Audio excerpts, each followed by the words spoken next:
It was a good thing for me going to prison, because I could have been dead out here in these streets, man. I'd have been shot in these streets, man. Yeah. Not just once, but several different times, several different occasions, you know what I'm saying?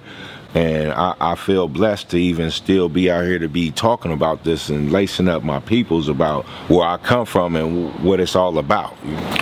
Jamal McDuffie from Venice, California. Can you explain to me the feeling or vibe that you get in the city now? Being born and raised in the city, how do you feel like Venice is now? How would you describe it? I feel like I'm an outsider now. Yeah? You know, it's been a lot that's been changed, gentrified, and you know, a lot of the black people aren't here no more. That used to be here, that grew up here. They're no longer here. So, was there a certain year that you felt like an outsider? Or did it happen overnight, or how would you describe it? It just happened recently, within the last, about 10 years, 2010, and when stuff really started changing for the worst. What do you think sparked the change to make everybody start coming to Venice? All these outsiders coming into Venice. What do you think sparked that change? Moving the black people out. That sparked a big change. It creates a domino effect. Black people move out, white people move in, price goes up.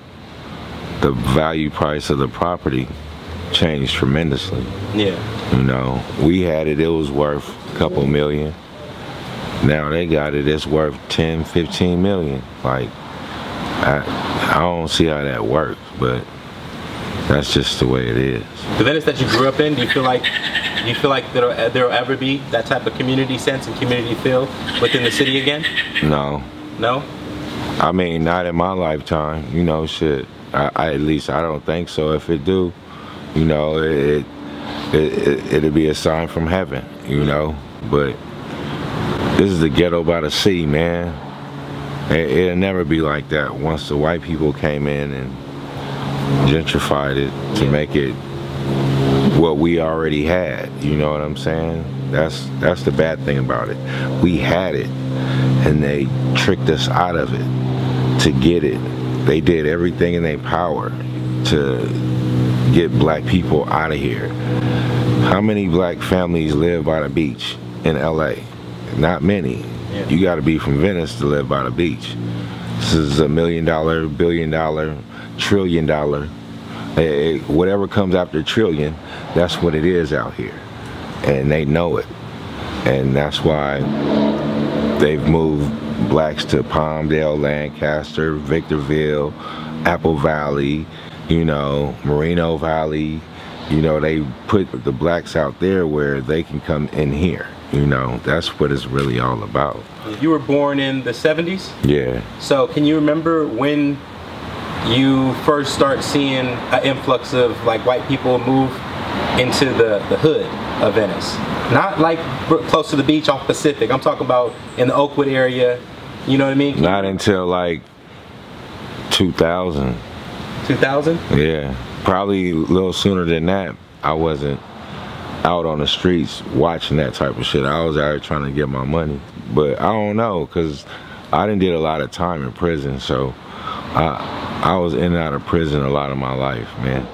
It's not a good thing, but I'm gonna tell you like this. It could be a good thing for some, but it could be a bad thing for others. It was a good thing for me going to prison, because I could have been dead out here in these streets, man. I'd have been shot in these streets, man. Yeah. Not just once, but several different times, several different occasions, you know what I'm saying? And I feel blessed to even still be out here to be talking about this and lacing up my peoples about where I come from and what it's all about, you know what I'm saying? This used to be, man, this used to be baby Iraq at one time. You know, and a lot of people don't know that, you know, and unless they lived it, you feel me? And man, my nigga Black Capone, I tell you straight up, this was Iraq. Yeah. You know? Yeah. And he, when he said something like that, that stuck to me like, damn, he wasn't lying. Yeah. And every day, all day, man, broad daylight, and it didn't matter. Yeah. Wherever, whenever, however, you know, and that's just the life we led, man. Can you imagine your life if you never went to prison? I would have excelled in professional sports. That's what would have happened, but, you know, I got caught up in that drug game, man, and it just detoured me. If you would have never got caught up in prison, you would have excelled in what sport? In baseball or football. Baseball or football? Yeah. Okay. And was there a certain age frame that you feel like you veered a certain way into, like, getting into things that could have got you into prison? Like, was there a certain age that you could have went right or left?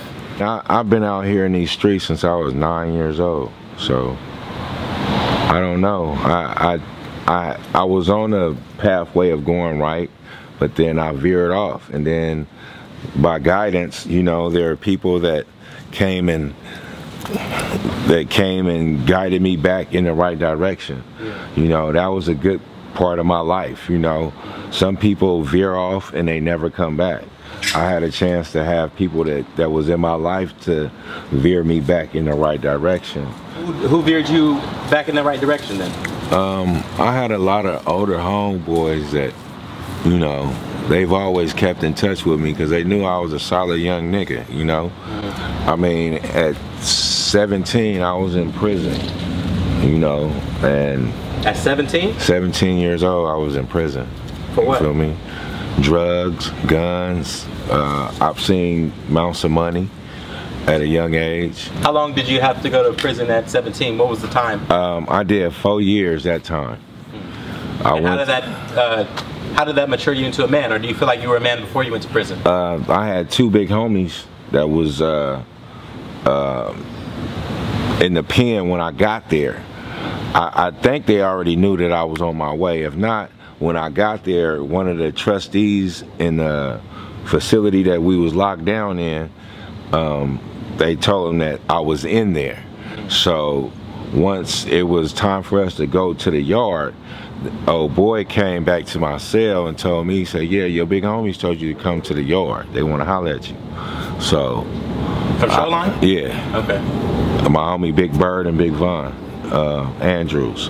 Then was the first two brothers that straightened me up and taught me about what it was to be on that yard. You know what I'm saying? I was a knucklehead. I didn't care about shit. I thought I was Superman, and you know, they tightened my belt loop up and told me what I had to do and what I couldn't do. You know, that made me learn as I went on without them. You know what I'm saying? Because I knew I wasn't going to be with them all the time, because we was in a reception center, and when you're in a reception center, they venture different people to different prisons. You know what I'm saying? And I knew I wasn't finna go with them because they were much older. I was young. They were finna send me somewhere where I was finna be reckless. You know what I'm saying? So luckily I had the mindset that they taught me what to do when I got there. You know what I'm saying? And that's just what it was, you know? And I did what they told me to do, and here I am today. If you don't mind sharing, what exactly did they tell you to do that helped you be able to succeed and get out of prison within those 4 years? Mind my business and don't turn down shit.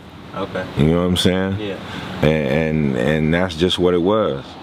You know, wherever I went, you know, I got into it with a few niggas here, a few niggas there. You know, and some of the time I got into it with a nigga and it didn't really turn out to really be nothing. Yeah. You know, we ended up being really cool. That's just what that shit was, man. I know for a fact. I put the hood on the map. Yeah. You know what I'm saying? Wherever I went, a nigga know where I was from. Yeah. You know, I ain't no Superman or nothing like that, but you ask me where I'm from, I'm gonna tell you. Yeah. You know, shit. I ain't scared to tell you I'm from Venice. Nigga, I'm born and raised out here. This is all I know, you know? So it's just what it is. That made a lot of people have a certain amount of respect for you? Yeah, yeah. Everywhere I went, people love me because of my vibe. You know, I don't claim to be the biggest motherfucker or the hardest motherfucker. You know what I'm saying? But I'll tell you what, I ain't no pushover. Do you think it's unjust for any 17-year-old to go to prison, or do you think they only did that because I was black. you know, and I feel like if it would have been a white boy doing the same thing, he'd have had a slap on the wrist, in which I've seen it happen right before my face. So I just know that it becomes a color game, man. You know, this world is about colors, man. That's what it's about, man. Not just in America, this whole world. This whole world is about color, man. Yeah. Anywhere we go, some places we are loved, and most places we are hated. Yeah. You know what I'm saying? Yeah. But we are in the most hated place of our lives right now. America? America. They hate us, bro. Yeah. You know, and it's fucked up to be like that because we're all human. We just darker than they are. Why you gonna hate me because I'm darker than you? Yeah. You know what I'm saying? Get to know me first and figure out who the fuck I am before you pass judgment on who I am because of my color. In prison, can you tell me a crazy story or any crazy things that you felt like changed the way you looked at life, or changed the way you looked at things, or even yourself, that you experienced or that you witnessed when you were in prison? Yeah, man. I was in this cell with this old dude. He was from up north, man. And he was an older dude. He was like 64, 65. He had to go to medical. He had a gallbladder issue. So then he had to have surgery. So he left. And I guess when he was in where they take you to recover and shit, one of the guys, little young dudes, tested him, like stood over his bed and was trying to, you know, hold him down and, like, you know, keep him from moving, you know, playing with him. So when he came back, he told me this story. He was like, man, I couldn't do nothing, man. I feel like I can't really be myself. I couldn't get up on my feet. I couldn't defend myself and all that old shit. And I'm like, man, look, it's time for you to get this shit up. You know what I'm saying? Yeah. And then I'm seeing younger and younger and younger dudes come up in there. And I'm like, fuck, I can't keep doing this shit either, man. So that was an eye-opener to me to see an older gentleman in there, older than me, you know, in prison. And then I'm looking at myself like, nigga, what the fuck is you doing in here? Yeah. You don't even need to be in here. What the fuck is you tripping on? Yeah. So that opened my eyes, bruh. And then I seen a lot of shit. You know, I done seen the Mexicans do a removal where they threw another Mexican off the top tier, and he landed on his head and brains all over the floor and all that old shit, man. I ain't want to be a part of that shit, man. That was my last straw, bruh. Yeah. That was it. This last time, I'm cool. I'm trying to do everything straight. Yeah. And not narrow. I'm doing it straight. I'm not playing no more. I'm trying to own my own business, get my record label up off the ground, keep it moving, and do what I gotta do as a man and take care of my family, bro. Yeah. Cause all this shit in the streets, this shit ain't nothing to me no more, man. Yeah. The streets is over with. I mean, I'ma always have homies in the streets that I'ma come check on. Yeah. You know, that's just me. You know, but far as me just being out here hanging and, you know, nah, I'm cool. My kids need me, man. Yeah. You know, I need them. Yeah. Not just they need me, I need them, you know. What do you think is the most valuable lesson the streets taught you? The main thing I'm gonna tell you, it's common, but it ain't common with everybody. Motherfuckers don't know how to shut the fuck up. You know what I'm saying? Yeah, mind your fucking business. You know what I'm saying? You got enough shit going on with yourself. Zero in on that shit. Stop being in everybody else's business. You know what I'm saying? Shit. There's too much bullshit out here for you to be in somebody else's business anyway. Deal with your own shit. You know, motherfuckers don't know how to clean their own backyard up before they start fucking with somebody's front yard, you know? So I try to mind my business, man. Yeah. You know, best I know how. Black Capone said a wise man once said nothing. You know? Oh, my mama.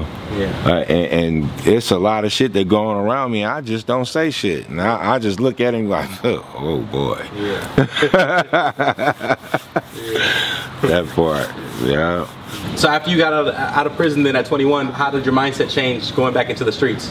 When you get out of prison, man, you know, us black men, I mean, I can't, us men, period. I ain't just finna just say black men. We are strong. Our loins are strong. And first thing I did, I got somebody pregnant, man. You know what I'm saying? I'm 21 years old, you know, about to be 22, about to be a father to a little boy, and you know, and I had to grow up fast, man. I had to kind of like stay out the streets, but was in 1 foot in the streets and 1 foot out the streets. You know what I'm saying? Because I had to take care of my son at that time. How old is he now? He's 28. Oh, wow. You know what I'm saying? And you know, he's in prison right now. He's finna come home soon. Yeah. Hopefully. I love you, son. I can't wait till you come home. We finna have a ball out here for real. Do you feel like the father-son dynamic, as far as like a father going to prison, do you think that's highly influenced with the child, with the son? Or do you think that it has any effect on a child or a young boy growing up? Of course it does. Yeah. You know, I mean, me growing up as an adolescent, you know, my father was in prison a lot of my childhood, you know. My father didn't get out of prison until I think I was 22. He went to prison when I was 3 years old. Damn. And for a long time, you know, I'd never seen him. You know, he would call and they would tell him, you know, I'm doing fine or whatnot, but I didn't know where he was at until I got older and realized, you know, Pops was gone a lot of my life.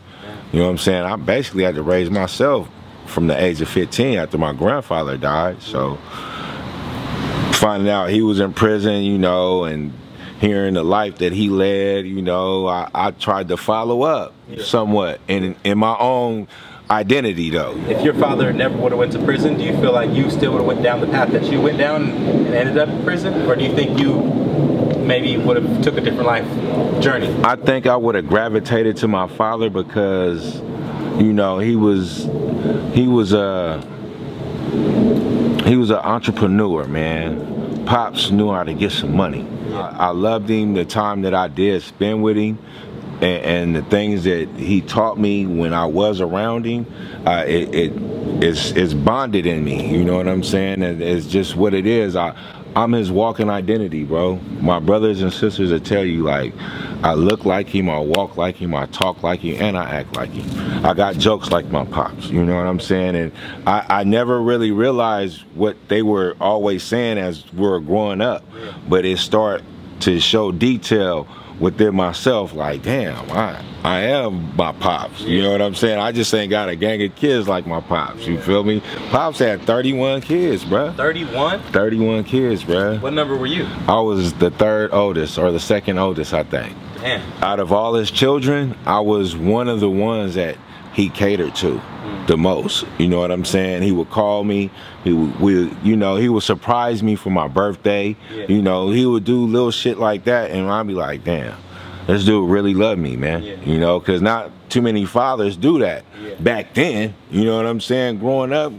they was in the streets trying to get some bread, you know what I'm saying, trying to get fed, you know, but he did take the time to spend with me when he could, you know what I'm saying? That's one thing I can't say about my pops. And he did that with a lot of his children, not just me. But I'm thankful to still be here. I got a lot of homies that ain't here today, man.